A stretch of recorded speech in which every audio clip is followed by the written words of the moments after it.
Did Messiah abolish these prohibitions or restrictions of the command of the clean, unclean?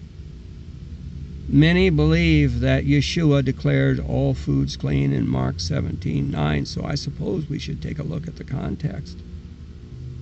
7:1-3, then the Pharisees and some of the scribes came together to him, having come from Jerusalem, and when they saw some of his disciples eat bread with defiled, that is to say, unwashen hands, they found fault. For the Pharisees and all the Yehudim do not eat unless they first wash their hands in a special way, holding the tradition of the elders.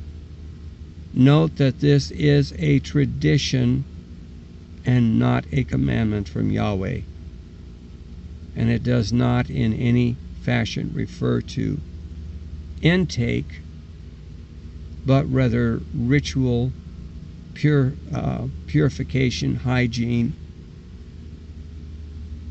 okay, which is not covered in any other place in the Word.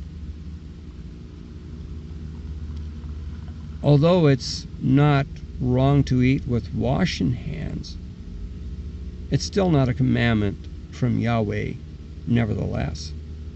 The Pharisees and the scribes said that their hands were defiled or unclean. Certainly they followed man-made tradition, and Yahshua responds by saying, and I should continue on,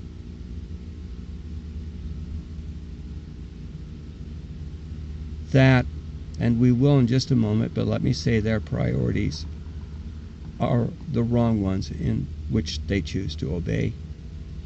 For they place the commandments of men over the commandments of Yahweh.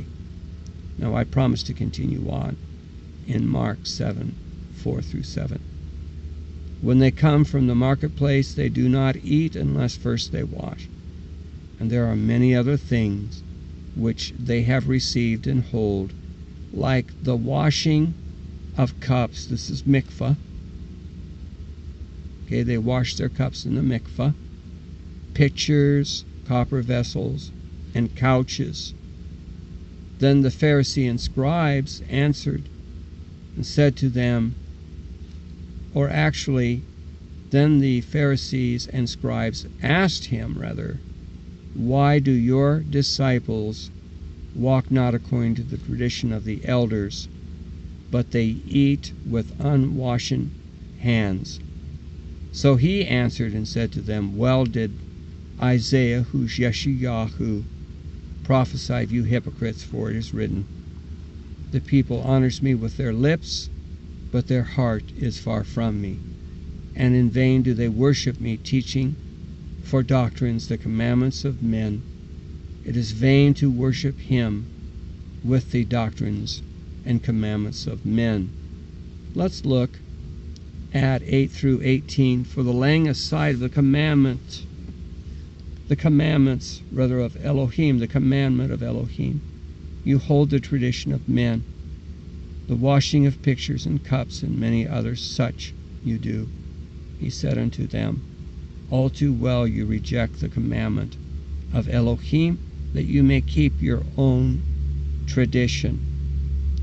For Moshe said, honor your father and your mother, and he who curses father or mother, let him be put to death.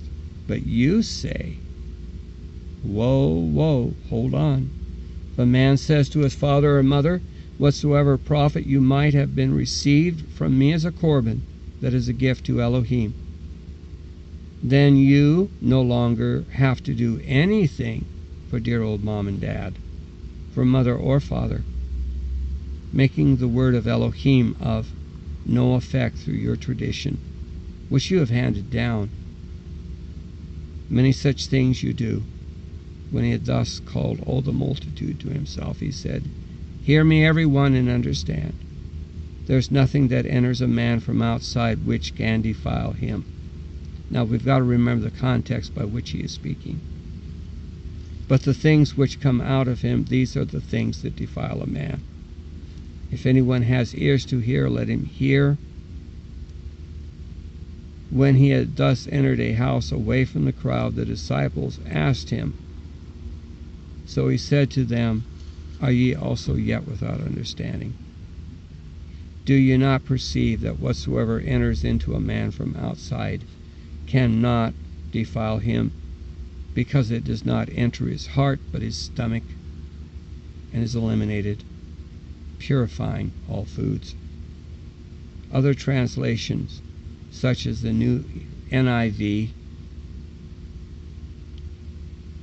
will end this verse with the following statement. In saying this, Yeshua, or it's there Jesus, declared all foods clean, but this statement is incorrect and not found in harmony a majority of Greek manuscripts, and is not found in the King James Version or Young's literal translation.